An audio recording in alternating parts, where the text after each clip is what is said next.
beautiful people of this beautiful planet, welcome back to my channel. My name is Dr. Aditi Bhati and I'm here with another medical vlog. Alright, so आज के medical vlog में हम बात करेंगे home isolation की.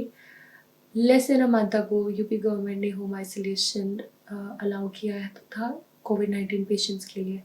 Home isolation basically means कोविड-19 patients जो positive patients हैं जिनको बहुत माइल्ड सिम्टम्स है या वो एसिम्प्टोमेटिक है, उनको हॉस्पिटल एडमिशन की जगह होम आइसोलेशन अपने घर पे ही आइसोलेशन के लिए मान्यता मिल सकती है. लेकिन उसके लिए कुछ कैटेगरी है, कुछ क्राइटेरियाज है, कुछ रूल्स एंड रेगुलेशंस है जो आपको फॉलो करने होंगे, otherwise you won't be allowed for home isolation. And वही डिस्कस करने के लिए आज मैंने ये वीडियो बनाई है. So let's get into it. Okay, so first of all you need to know what is meant by home isolation. Home isolation basically उन patients के लिए है जो कोविड पॉजिटिव है बट उनको बहुत ही माइल्ड सिम्टम्स है, उनको कोई कोमॉर्बिडिटी नहीं है या उनको बिल्कुल कोई सिम्टम नहीं है, बस वो पॉजिटिव है. तो उनको अननेसेसरीली हॉस्पिटल में रख कर एक बेड यूज़ अप करने से और अननेसेसरी अनकम्फर्टेबल फील होगा हॉस्पिटल में रहने से, तो वो चीज़ को अवॉइड करने के लिए गवर्नमेंट ने होम आइसोलेशन को लागू किया है. तो होम आइसोलेशन का मतलब ये है कि आपको अपने ही घर में एक अलग कमरे में आइसोलेटेड रहना होगा और इस चीज़ की रिस्पॉन्सिबिलिटी 3 लोगों के ऊपर है. पहला, द पेशेंट देमसेल्व्स, उनको जो भी रूल्स रेगुलेशंस बताए जाएंगे और जो भी उनके लिए गाइडलाइंस है उन्हें वो फॉलो करना है. उनके साथ 24 घंटे एक केयर गिवर रहेगा, उसके लिए अलग गाइडलाइंस है, उन्हें वो फॉलो करना है. And third is the health care worker of that district जो रिस्पॉन्सिबल है, द सर्विलेंस टीम जो रिस्पॉन्सिबल है to continue monitor such patients कि वो होम आइसोलेशन का मतलब आइसोलेशन में ही रह रहे हैं and they have been keeping well. क्या क्राइटेरिया है कि आप होम आइसोलेशन के लिए कंसिडर किए जा सकते हैं. Okay, so the first point is you need to be asymptomatic, यानी कि लक्षण रहित होना है. लक्षण कोविड-19 के लक्षण जैसे कि फीवर यानी बुखार, कफ, खांसी, गला खराब होना, सॉर थ्रोट होना, सांस लेने में तकलीफ होना, शॉर्टनेस ऑफ ब्रेथ. इसके अलावा 2 बहुत ही कॉमन सिम्टम्स हैं, diarrhoea and another one is anosmia. Anosmia and loss of taste बहुत कॉमनली अभी देखे गए हैं, विच मीन्स कि आपको टेस्ट का सेंसेशन नहीं है और आपको सेंस का सेंसेशन नहीं है, स्मेल का सेंसेशन नहीं है. सेकेंड, आपको कोई कोमॉर्बिडिटी नहीं होनी चाहिए, जिसका मतलब है आपको साथ में कोई और ऐसी बीमारी नहीं होनी चाहिए जो क्रॉनिक इलनेस हो, जो आपकी इम्यूनिटी को वीक करे और जिसके कारण कोविड-19 के साथ आपकी तबीयत और ज़्यादा ख़राब हो जाए. तो ऐसी बीमारियों में हमारे सबसे नंबर 1 पे डायबिटीज़, हाइपरटेंशन, कोई कार्डिक इलनेस, कोई रीनल इलनेस या फिर कोई पुरानी रेस्पिरेटरी इलनेस जो उनको चलती आ रही हो.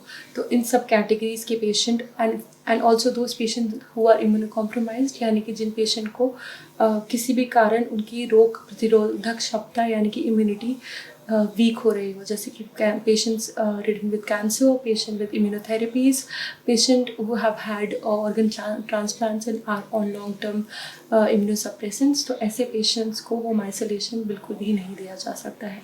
Third very important thing is patient के घर में एक ऐसा रूम होना चाहिए जिसमें वो आइसोलेशन में अलग रह सके एंड उस घर में 2 बाथरूम होने चाहिए ताकि पेशेंट को एक अलग वॉशरूम मिल सके and patient is not suppose to be sharing washroom with anyone else.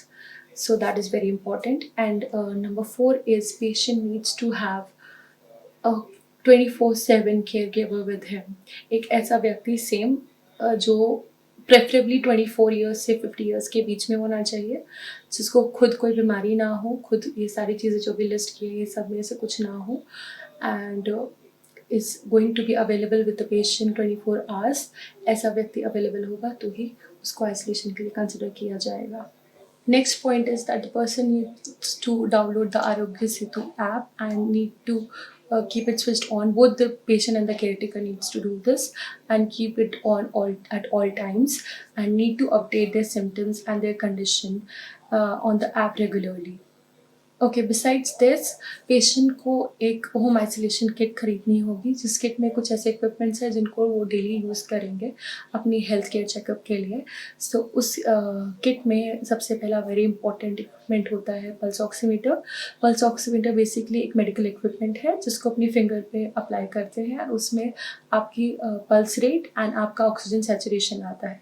सो ये आपको रेगुलरली दिन में 2 से 3 बार चेक करना है ताकि आपको पता रहे आपका ऑक्सीजन जो है वो 94 से ज़्यादा रहना चाहिए। In case it's less than that you immediately need medical attention and you need to call your doctor right away. So that is very important. Secondly उसमें थर्मामीटर होगा जो आपको डिजिटल भी यूज़ कर सकते हैं एंड जो नॉर्मल मर्क्यूरी थर्मामीटर होता है आप वो भी यूज़ कर सकते हैं। आपको अपना बॉडी टेम्परेचर चेक करना है दिन में 2 बार। मोर देन 100 अगर आपका टेम्परेचर 100.4 से ज़्यादा आता है then it's consider fever and अगर आपको ऐसा कुछ है तो अगेन आपको इमीडिएटली डॉक्टर्स को इन्फॉर्म करना है। They will guide you whether you can take medications at home और do you need to come to the hospital. Next two important things in the kit are one the gloves and another one is the mask. आपको एक triple A mask मिलेगा जो आपको अपने घर के अंदर रहने के बावजूद आपको पूरे टाइम पहन के रहना होगा।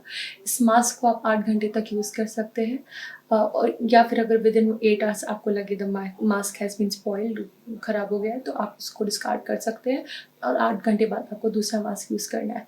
बिफोर डिस्कार्डिंग द मास्क आपको उस किट में एक हाइपोक्लोराइड सोल्यूशन भी मिलेगा। आपको उस सोल्यूशन से मास्क पर स्प्रे करना है एंड देन प्रॉपर्ली उसको एक क्लोज डस्टबिन में डिस्कार्ड करना है।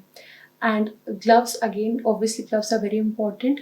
आपको इस किट में सोडियम हाइपोक्लोराइड सोल्यूशन भी मिलेगा जिसको आप यूज़ कर सकते हैं पर्टिकुलरली ऐसे सरफेस एरिया पे जो बहुत कॉमनली हाथों से टच किए जाते हैं जैसे door knobs, taps and other stuff. तो उनको क्लीन रखने के लिए और मास्क को डिस्पोज ऑफ करने के लिए आपके लिए सोडियम हाइपोक्लोराइड सोल्यूशन उस किट में मिलेगा। इसके अलावा आपको इस किट में इम्यूनिटी बूस्टर मेडिकेशंस भी मिलेंगी such as vitamin C and zinc and other multivitamins as well. तो वो आपको इम्यूनिटी को स्ट्रॉन्ग करने में काम आएंगी जो आपको रेगुलरली लेनी होगी। Okay, so besides this there are 2 more important things. One, home isolation आप अपनी मर्जी से नहीं ले सकते हैं। आपको एक फिजिशियन, एक डॉक्टर ही परमिट कर सकता है होम आइसोलेशन में जाने के लिए। So when you come out to be COVID-19 positive then you have to visit the hospital and the doctor is going to do a full checkup and do all the examinations and history that are required, and only then they can allow you to take home isolation.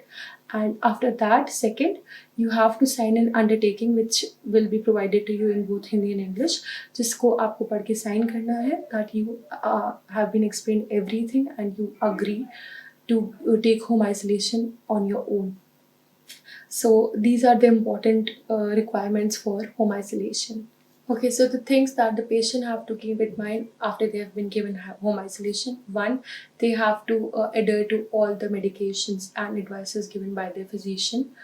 Two, they're supposed to stay inside the particular room they have been given for isolation. They cannot go out of that room and nobody else other than the caregiver can come inside that room.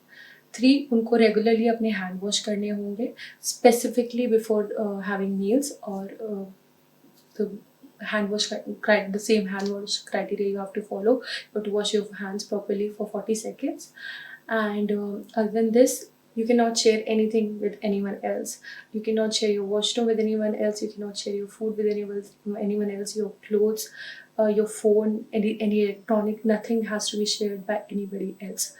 तो वो चीज़ ध्यान रखनी होगी। And nextly everything including the floor, door knobs and every surface area that has been exposed by the patient उसको 1% hypochloride solution से clean करना होगा। Patient needs to eat healthy home cook meals. बाहर का सारा खाना अवॉइड करना है, घर का हेल्दी खाना खाना है which should include good portion of fruits and vegetables. You need to be well hydrated, so plenty of fluids, please consume plenty of fluids.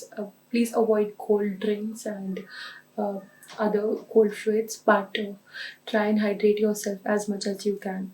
Okay, so patient's caretaker needs to abide by rules as well. Firstly, they have to be of the correct age to take care of the patient and they should not have any comorbidities or should not be sick themselves. Besides this, patient का caretaker जब भी patient के room में आएगा to provide food और change of clothes और whatever, they need to wear gloves properly and they need to wear proper triple A medical mask. And patient के room से बाहर जाने के बाद उनको मास्क डिस्कार्ड करने हैं, प्रॉपरली अपने हैंड वॉश करने हैं, मास्क को अगेन सेम वे में डिस्कार्ड करना है। So they need to take care of these things. Other than this, patient के बर्तन, पेशेंट के कपड़े उनको बहुत सेपरेटली बाकी सारे सामान से अलग वॉश करने होंगे, and they have to be very very careful when they do that. Again, use of gloves always recommended. इसके अलावा पेशेंट के केयर टेकर को प्रोफाइलेक्सिस में हाइड्रोक्लोरोक्वीन दी जाती है, which depends on a lot of categories. वो again physician will decide if they will be recommended at the prophylactic dose or not, and if they are, they have to take it properly. And other than this, patient's caretaker also need to check their temperature, their pulse and their oxygen every day. They need to monitor their health as well, because they're at very high risk of getting infected, so they need to monitor themselves as well. So besides all of this, you need to make sure कि आपके family members, आपके neighbors आपसे मिलने आपके घर के अंदर ना आए. I'm pretty sure it's kind of an emotional state for everyone that their family member is suffering from a deadly illness, and everybody is very must be very worried about you at that time. लेकिन जितना दूर सब लोग रहेंगे उतने ही safe सब लोग रहेंगे. So it's better कि relatives and friends and everyone, they do not visit you. How they can help is they can help you with groceries and stuff. अगर आपको कुछ चाहिए तो they can just leave all the things that you need outside of your apartment or your house, but you should not allow them to come inside. And if they really want to help you, they should really help you emotionally, because it's a very emotional state, living alone all by yourself and knowing that you have an illness is, it's obviously very stressful. So आप constantly अपने family members and friends के साथ contact में रहिए through video calls, through phone, and it's much better to talk to your family via electronic devices instead of having them over. तो ये कुछ चीज़ें आपको याद रखनी पड़ेंगी, and if you abide by all these rules and regulations, you can be given home isolation. Alright, so I hope this video was informative for you, and if it helped you or guided you in any way, do not forget to share it, like it and subscribe to my channel, because there are more such videos coming up very soon. Till then, stay happy, stay healthy both physically and mentally, and take all precautions to be COVID-19 free. Alright, bye bye. Thank you so much for watching. Okay, can you just avoid that? Bye.